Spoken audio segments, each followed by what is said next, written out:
Good afternoon, everyone. Here we are for a long-awaited reveal. This one being the 1946S tubed roll. Here it is right here. You can see I've got my little camera up here working. You should be able to see things much better than ever before. Let me get the title changed here real quick. I was working on getting my camera working. This is actually a cell phone, using it as a camera. Hey, Malcolm. And Ant. Larry Kelly, good day, sir. Bo Palmer, Eric.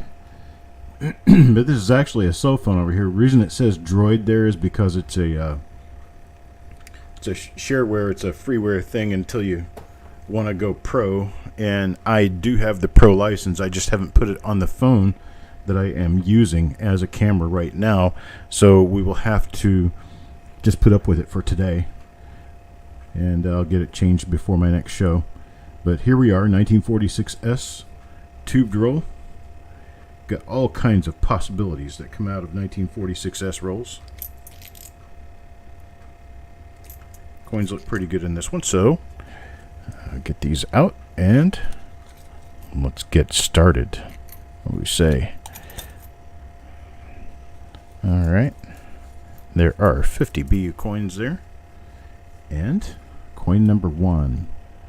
Coin number one will be for Yeoman. Hello, Christopher. Good day, sir.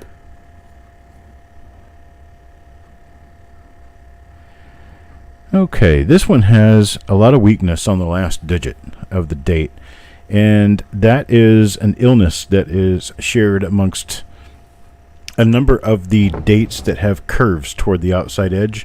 Not exactly sure why that happened, but it is common for like 1926, 1929, 1946, 1955, 1953. There's a number of different years that's pretty common for, and it is common for this one as well. You'll see that the mint mark style on this one is a sans serif mint mark, which means it does not have a serif. Christopher, we don't do bidding or buying during this particular show. This particular show is more of a results show than it is an auction. I sell these spots during the reveal show that occurs on Monday evenings, and I have, for those who are subscribed and know, I had originally not planned on having any reveals this week, but I do have a full line of reveals this week. I'm going to be leaving Friday, and so I'll have plenty of time prior to Friday to get these done.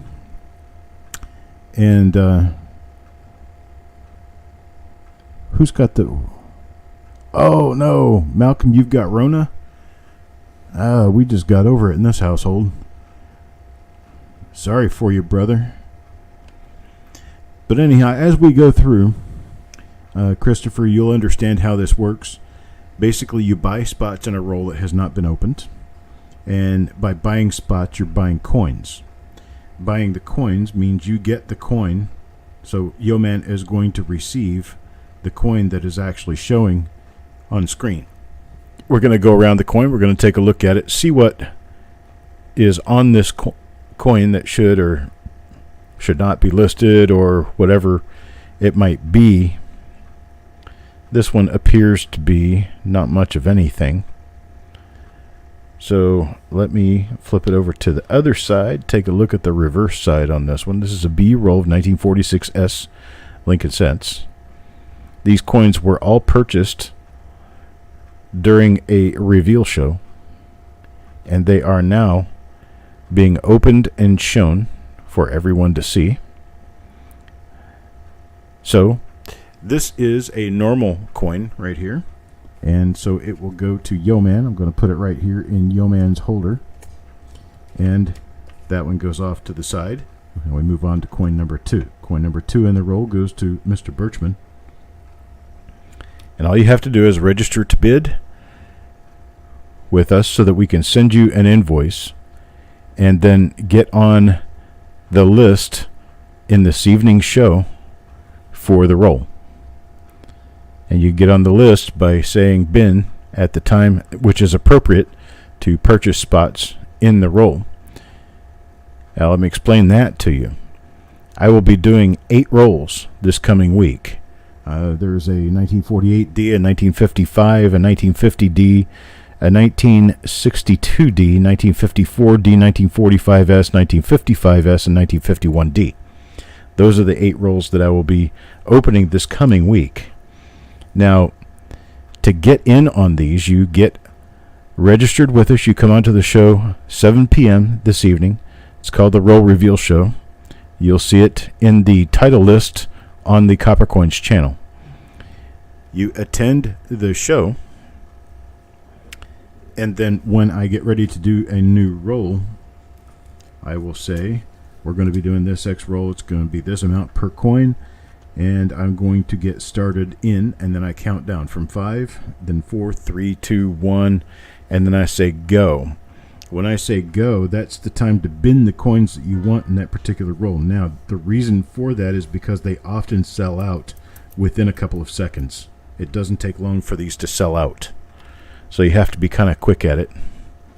There is a nice 1946S right there. That one is a serif mint mark. It's the larger serif mint mark. Nothing else special about this one. It's a funny looking die bump on the top of the 6 there.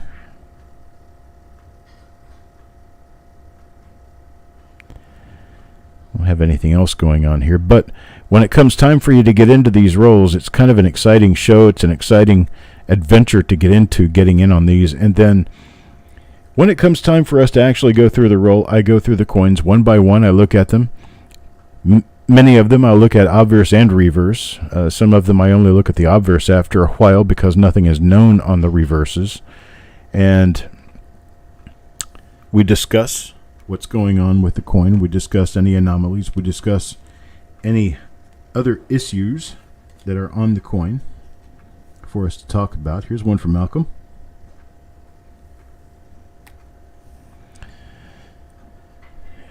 And it's another sans serif S. This one has a little hit on the mint mark.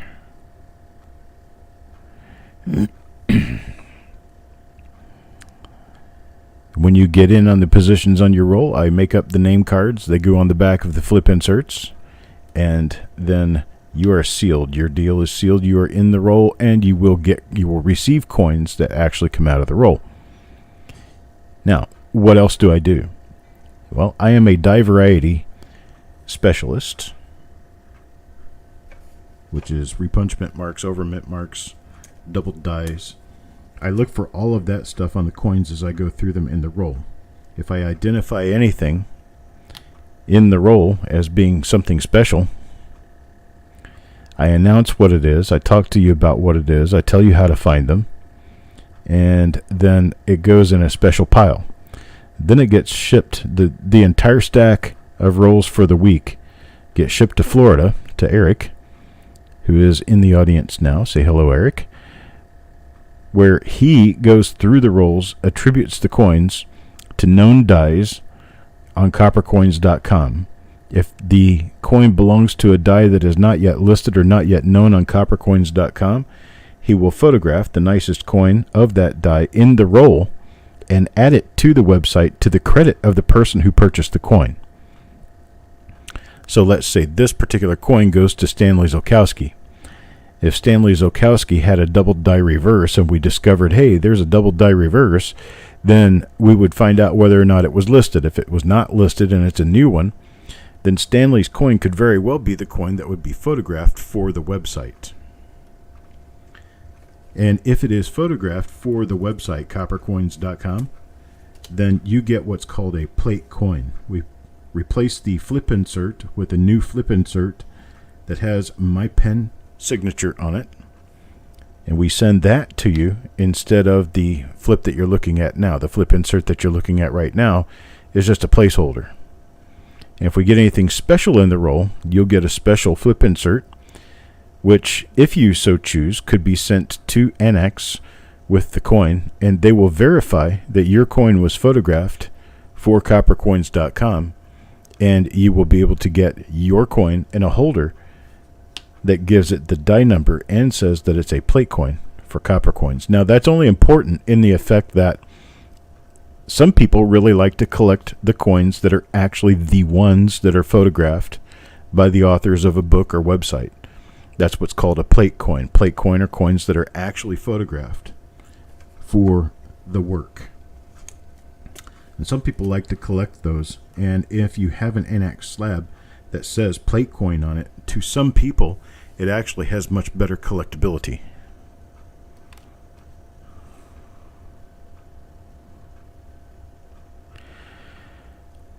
All I can tell you, Malcolm, brother, is just push that water. Push more water than you can possibly imagine drinking.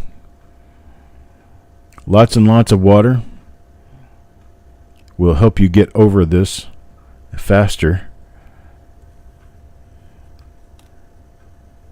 The wife just got rid of it. My stepson, Austin, is getting over it. And I am doing far better at this point.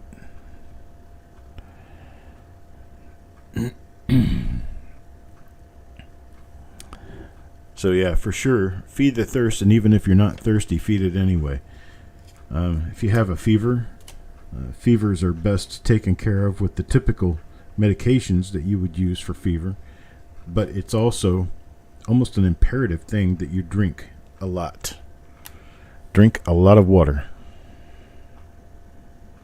It's the best way to get over the Rona.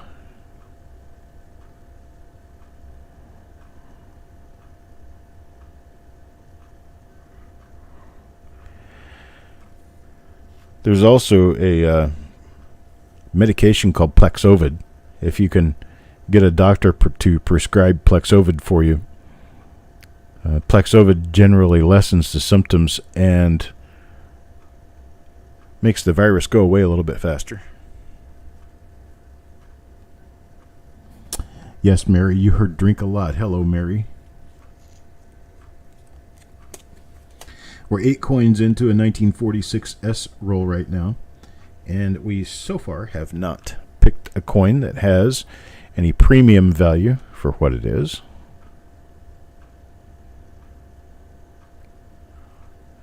$1946S is an expensive roll to begin with. You want to get rolls of 46S, you can plan on spending well over $200 per roll for them as uncirculated BU coins. They are somewhat scarce, and they are also very fun because there are 3 different mint mark styles in 1946S. The 2 mint mark styles that we have been picking so far make up a little better than 80% of all of the 1946S Lincoln cents made, which is the sans serif, which is the one with no serifs, or no points on the ends of the letter S, and then the serif style, which is this one, or some people call this the trumpet tail. Some people call it the trumpet tail because the bottom of the S looks like a bell of a trumpet. And then the third style is actually called the ball serif mint mark. The ball serif mint mark only makes up about 8 to 10% of the overall mintage of 1946S Lincoln cents. And something special about that one is that you can find it with the mint mark actually inverted upside down.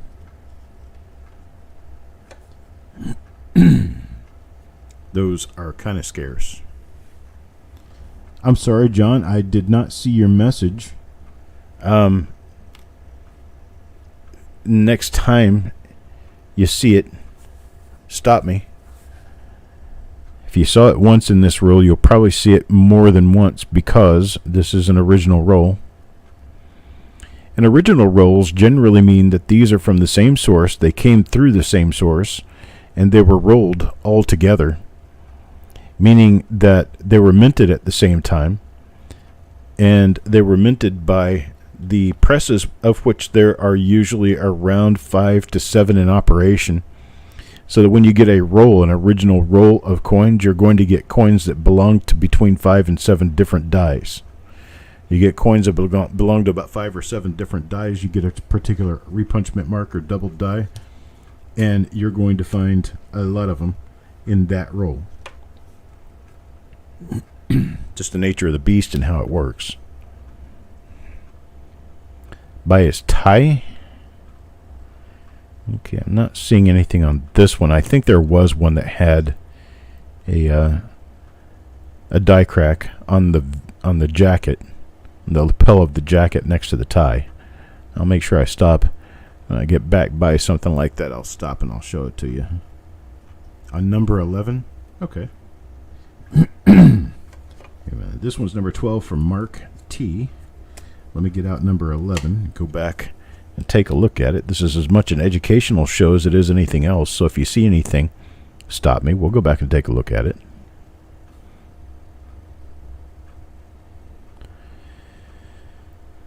Okay, I don't see a die crack on this.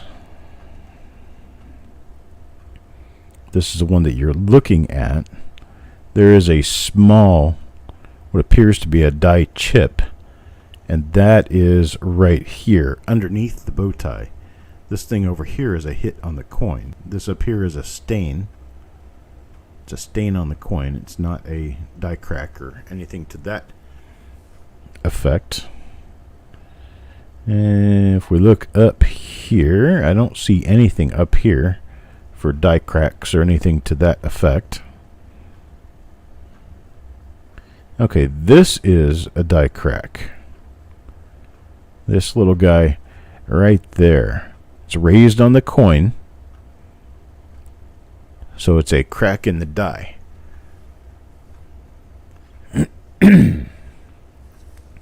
So that's what that is. So you got coin 12, now 13. Coin number 13 goes to Sissy. As you guys can see, I've got a much better camera down here that actually works pretty well. It happens to be a cell phone. I don't know how close I can actually get this to. I don't know if I can get it to focus that close. Actually, right now, all it wants to do is focus down low.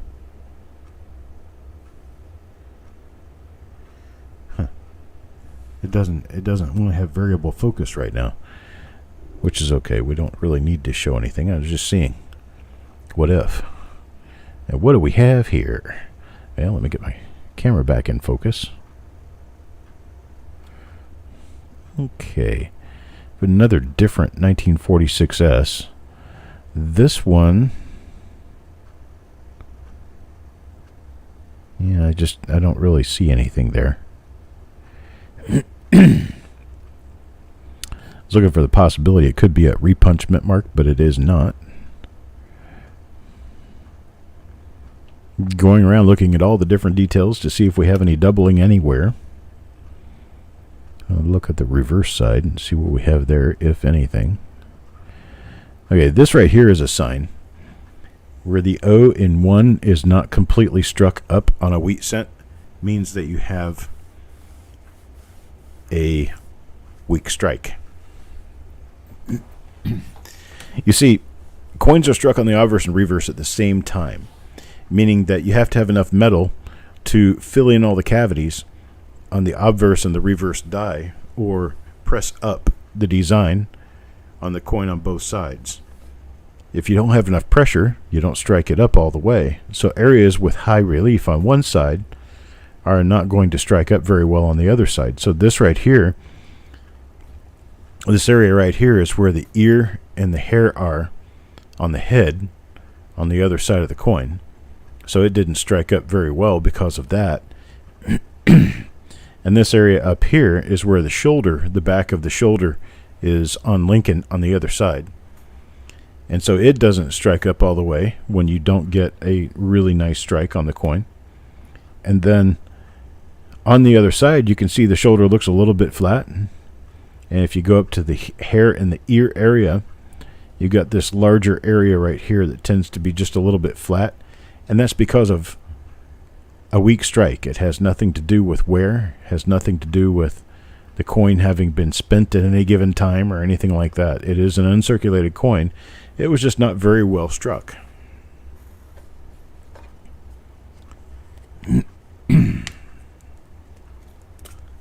See, the effect of verticare on steel cents. I don't know what its effect would be, but I can't imagine it being a good effect. Here's one for Mary. And Mary gets also a trumpet tail or serif mint mark coin. We're looking for doubled eyelids. We're looking for doubling in God We Trust. We're looking for doubling in liberty. Hello, Joe.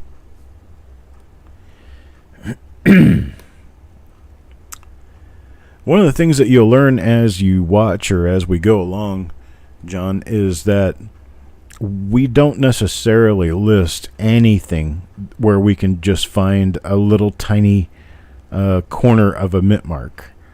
If it's just a very small doubled mint mark, we generally don't mess with them. The reason for that is I like to be able to only list the things that we think that you would be able to find in lightly circulated condition and things that you would likely be able to find in later dye state as well. If it's something that you can only see in really early dye state and it's not very obvious even at that, then really what's the point in listing it for people to try to find it and not be able to, because it only shows on a very, very small percentage of the coins minted with that particular dye. So it has to be kind of relatively well defined before we will list it. It has to be something that I'm not going to say is obvious, but is at least more visible than the most minor of dye varieties. There are a number of really, really minor double dyes and really, really minor repunch mint marks that we skip by completely because we don't believe them to be of enough collector interest to list.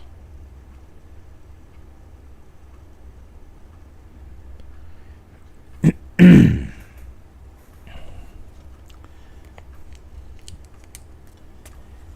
there's Eric again.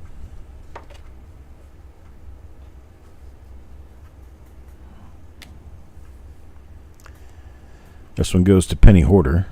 And we have another serif style mint mark.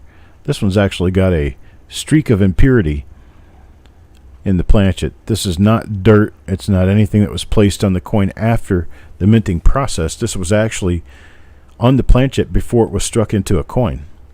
And this is a little streak of probably tin or zinc or both that runs through the 1 and 9 of the date up onto the chin, and it's probably got more evidence in other places. There's some of it above Liberty. This up here is a stain, but this right here, what's right in the center of your window right now, that's part of this impurity. Now that is, I guess it could officially be considered a minor error, but it's nothing that they're going to stop the presses for, that's for sure. That little thing on the rim up there is actually a tiny struck through. Looks like a little tiny piece of grit or dirt or something was sitting on the reverse die when this was struck, and it got struck into the coin and fell out.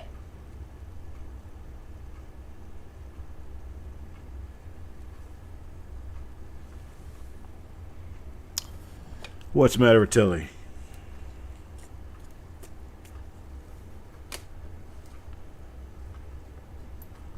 All right, now coin number 17. Yeah, little die chips, John, I generally don't even mention because they are so common. We find them so frequently. It's just not something I usually speak of. We see them so often. I kind of describe things here and there as a categoric thing, like a, this issue happens frequently, blah, blah, blah, but I don't usually stop and describe every part of every coin because it just takes too long. And there's certain things that you're going to see as you watch these shows. Here's our first coin for Klaus. First one for Klaus here. Let's see what Klaus gets. Well, this one happens to be that same possible RPM. Has a possible second serif right here on the bottom, but it is so small. So small. Tiny. We don't do tiny.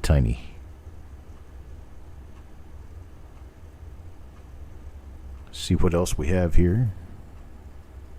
Hello, Papa York.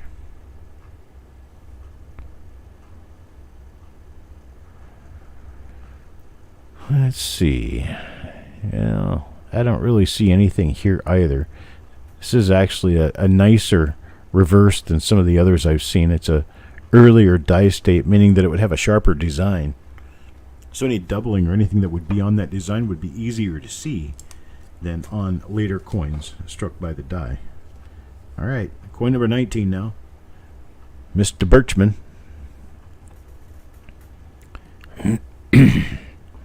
It's another later die state, 1946S with a trumpet tail mint mark.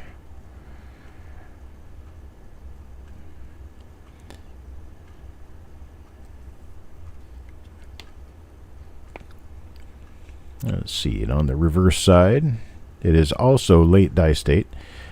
The reason I say late die state is it means that this die has lived nearly its full life striking coins prior to striking this coin. Okay, I'll get to that, Joe. And when this coin was struck, you see how the outer edges of the design are just pretty much completely worn out. And then the center of the design still looks relatively fresh. Well, that's because as you venture toward areas of very different relief or toward the outside of the design, you end up with more wear on the die because of pressure change on the die in those areas than anywhere else in the design. You can see where the C of America is basically worn out, but the R of America is really sharp. Well, the reason that C in America is worn out and the R is really sharp is because that's right at the forehead, the front of the head, on the other side, where you have a big change in relief.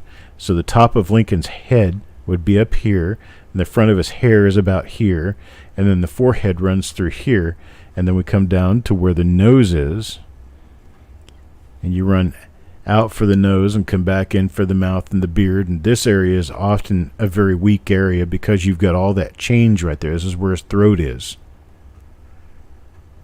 And so you'll always see a lot of weakness in the O of, UNI of United, the C of America, A of States, and up into the N of Cent when you have a coin that is late die state like this, where it's basically worn out. This is where the nape of the neck is. So you come up on the back of the coat here, and then the curve where the nape of the neck is right here, and then the back of the hair starts right here.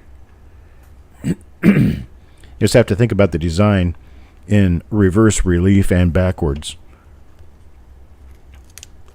So you flip it over backwards, and the innies are outies and the outies are innies. There is a reveal show tonight, Sir Egg. We will be having a reveal show. I'm going to do a full week of reveals this week. I thought I was going to be leaving this week, but I'm not leaving until Friday. So since I'm not leaving until Friday, then I have time to do reveals this week. Here's one with machine doubling. Now, Joe McBride asked me, why is the 6 so weak? Well, the 4 and the 6 are kind of weak on a lot of these. And the reason for that is because the 4 and the 6 are closer to the edge of the design. And as you get closer to the edge of the design, the more likely you are to have worn out figures and letters. This area also has a planchet flaw, planchet defect, improperly mixed alloy, which that's probably tin or zinc or both, in a streak.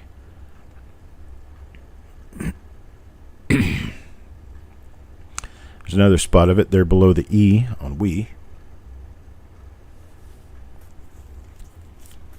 So, Surag, I'll be sending a message out here in the next couple of hours. There's a really nice spot right there. Not the bad spot, but the spot where it's silver. Right there where the improper alloy mix in the planchet actually shows up as silver. That's because zinc and tin are both whitish, silvery colored metals. Take a look at the reverse here real quick. Now, some of these I'll go through much faster than others just because we need to keep moving. I do like to teach, but at the same time, I don't want to get too overwinded.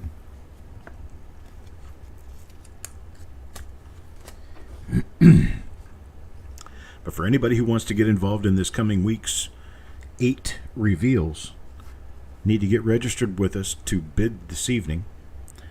If you're not already registered with us, and be ready for the reveal show coming up at 7 p.m. I'll teach you how it works during the reveal show. But if you want to have a chance to get involved in these roles and actually have some of the coins I'm going through, then you'll need to get into the reveal show this evening to get your spots. I'm having a slight throat issue. Just getting over my illness stuff. To register with us, let me type out the email address for you, make it easy.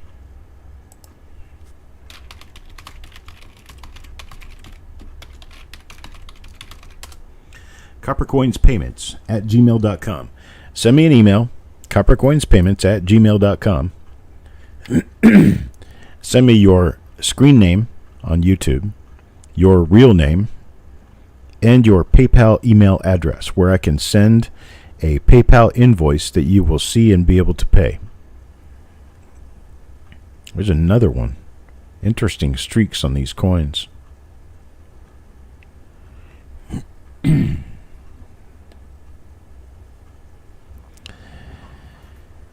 And I will be able to get you registered so that you will be ready to participate in the reveal show tonight and in our auction tomorrow.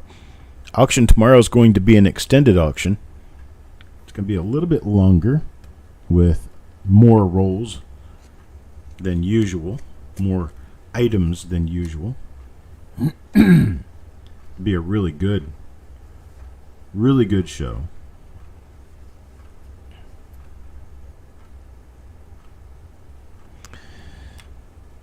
John, as soon as you can, just send me an email, and I will. I'll get you registered.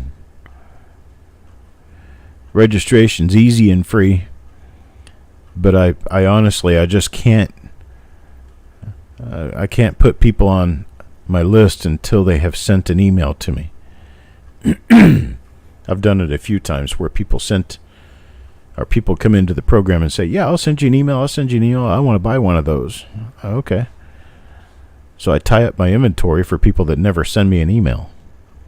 And I kind of make it a blanket policy that you need to send me an email prior to me letting you purchase.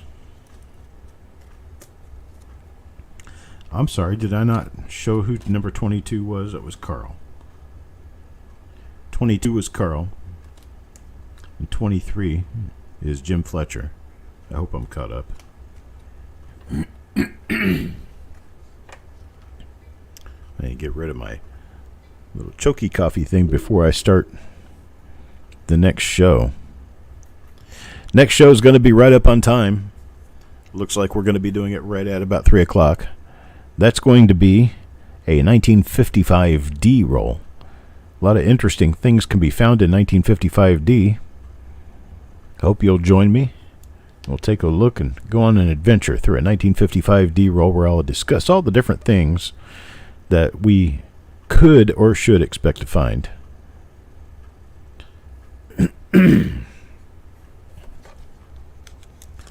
1946S is a generally hit or miss issue. There are over 40 different repunchment marks known. for 1946S. There's 3 different mint mark styles. There is an over mint mark, S over D, over mint mark. There are a few different double die obverses. No known double die reverses. Maybe 1 or 2.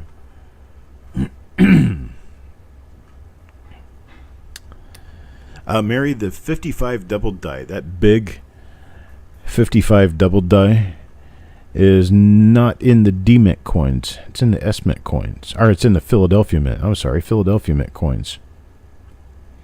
So we're not going to find one of those in our roll. There is a chance, though, that we could find the 1955 D doubled I. FS 101, DDO number 1, 1DO 001. But it's kind of cute all in its own right. They're not very valuable. They run $50 to $100, depending on grade, in red uncirculated.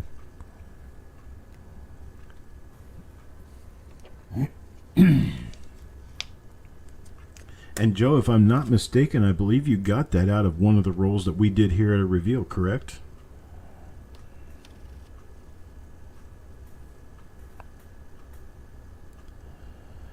There's a 46S Sans Serif mint mark now.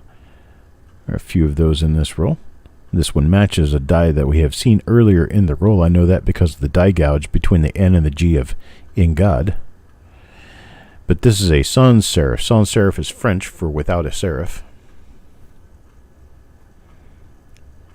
And well, that's exactly what we're describing. We're describing an S mint mark that has no serifs.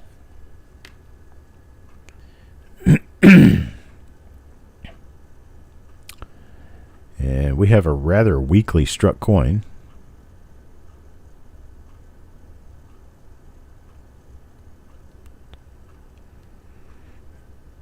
And nothing really going on there, and that one's for Carl. Now number 28. 28, Mr. Fletcher.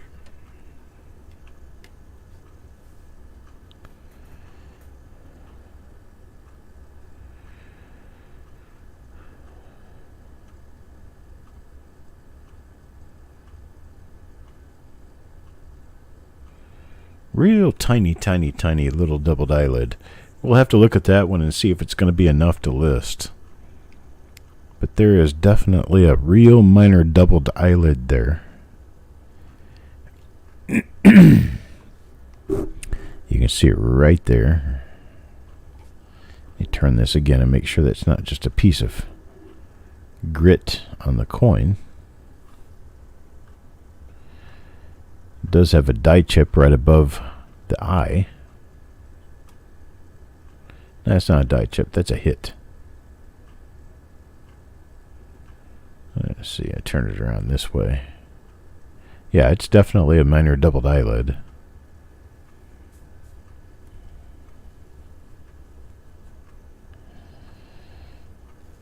Yeah, I think, if I remember correctly, Joe, I think we opened a roll one time and there were like, I don't know, 7 of those in the roll. I know Adam Chambers also bought a roll from me that had a number of them in there.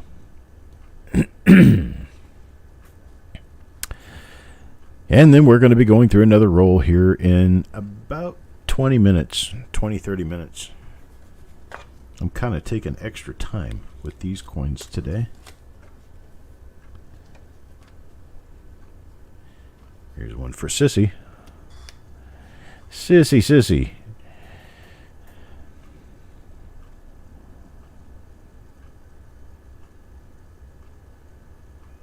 Oh, we've seen this die pair before. We have that die gouge between the N and the G of In God We Trust. There's coin number 30 now. Penny Hoarder. What does Penny Hoarder get?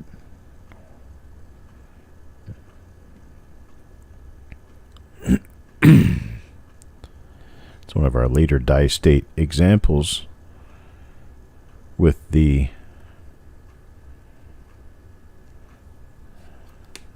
trumpet tail serif mint mark.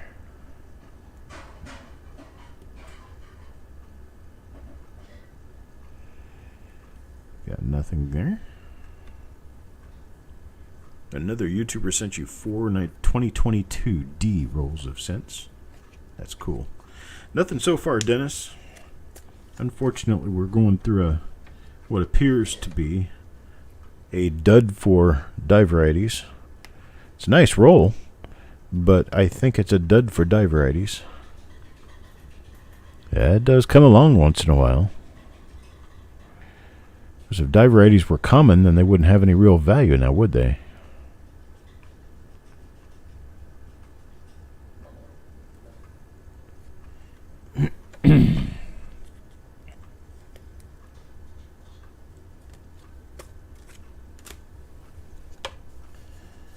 Crispy. Coin number 32, I'm sorry, number 32. Get this out of the way here for Crispy.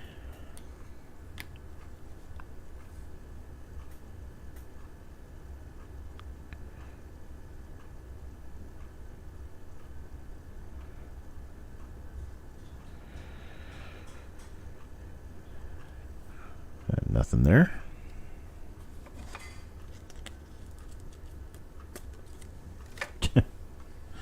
I'm reading the conversation. John says, Mary looks very happy, and she says, oh, it's the wine.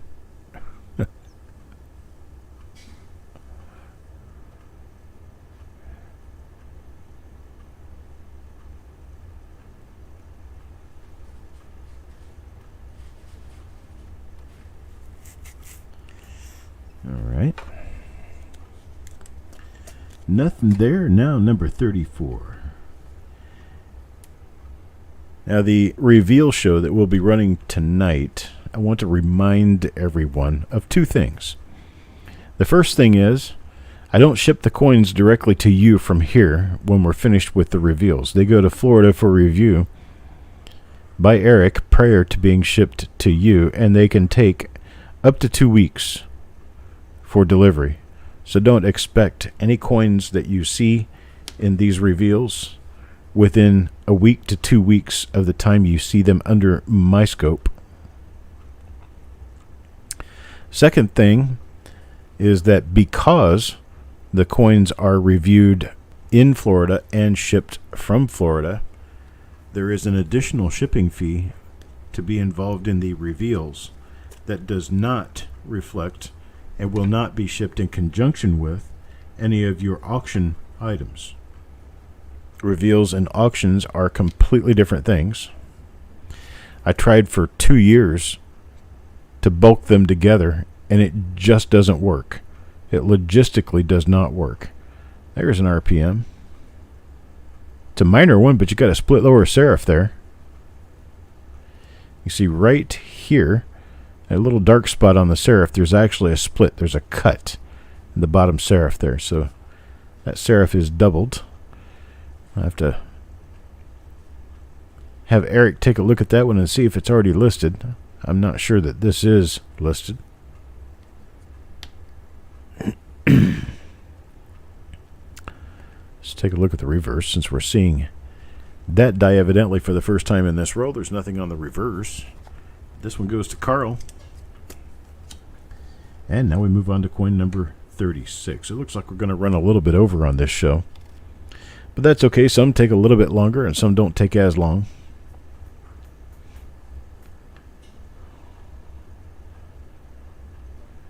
$55D is our next roll. $55D is not at all known to have double die reverses. So we'll look through the first 10 coins on the reverse as well as the obverse. And then for the remaining 40 coins, we will skip the reverse for brevity in the show. However, when Eric goes through and does the re-examination on these rolls, he goes through the obverse and reverse of every coin.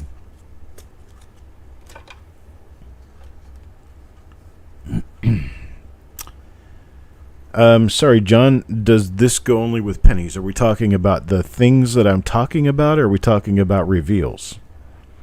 The roll reveals that I do are copper coins roll reveals, which generally is only pennies. I do sometimes reveal rolls of nickels and dimes as well. but it's generally always just pennies.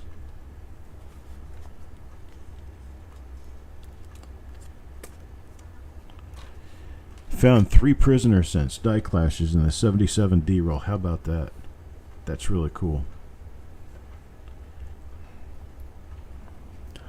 That's one of those things you don't run into every day, and when you do, they're really exciting.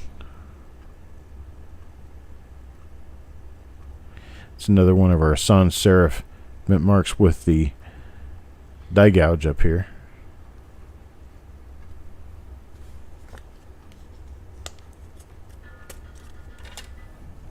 Here's number 40 for Sureg.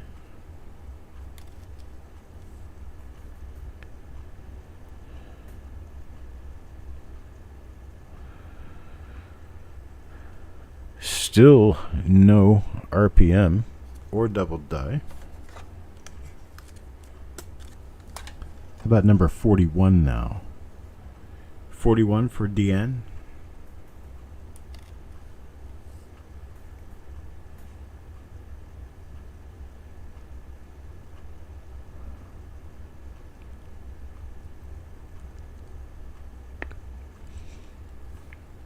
And nothing there, do I see?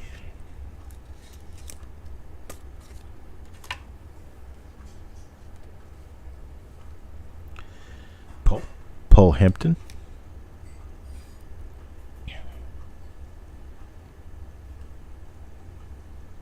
Another one of those.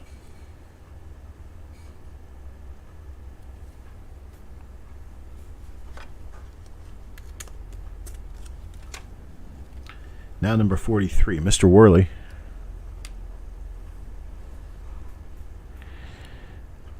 It took me about 5 or 6 days from the onset of symptoms for me to get better this time around. If what I had was coronavirus, I'm not sure it was. Last time I had it was back in December, and it was kind of nasty for at least 3 full days. Then I kind of snapped out of it.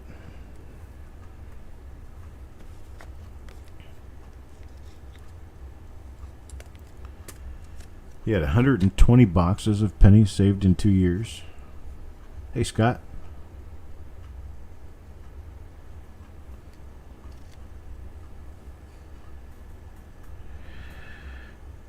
Why did you save that many pennies? Was there a particular reason to save that many?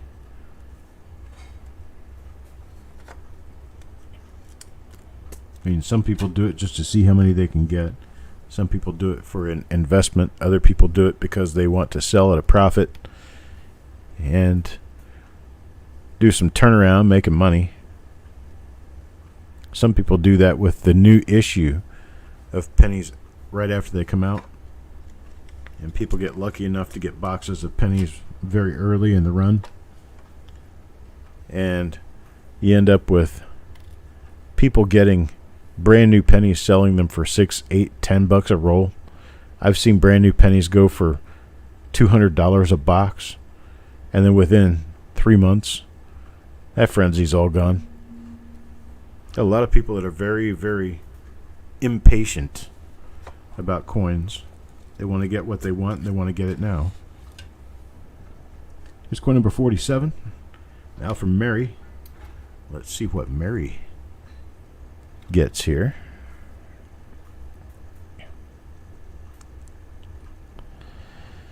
I personally have patience. I can wait. I can wait till May to get the New Year's coins.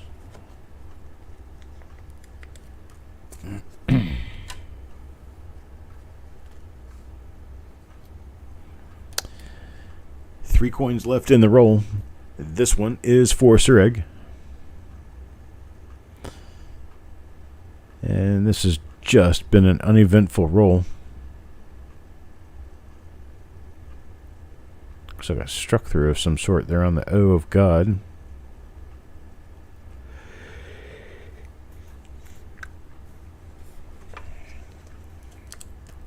Now 2 coins remain. One for Mark.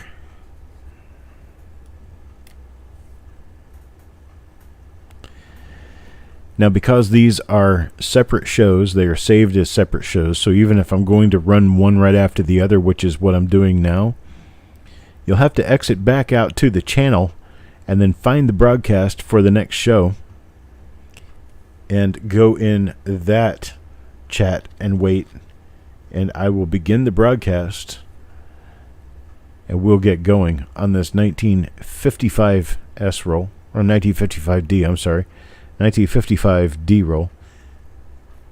I had a 46S and a 44S for today, and I keep saying 55S to go with them, but it's not. It's a D mint.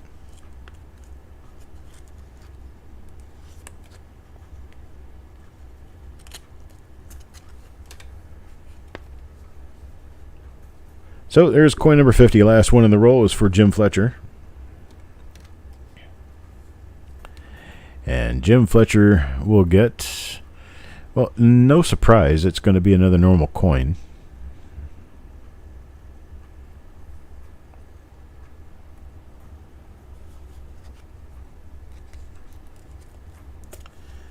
So there we go. Roll of 50 coins. You like the hit button? There you go, David. I appreciate it, sir. Thank you.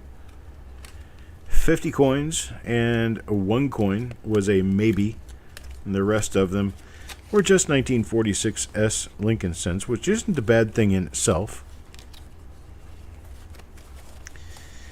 Go back out to the channel page and find reveal number 449. Reveal number 449 is going to be for a 1955D roll. Go out there and wait, and I'll see you in just a few minutes with a 55D roll ready to go. Talk to you then.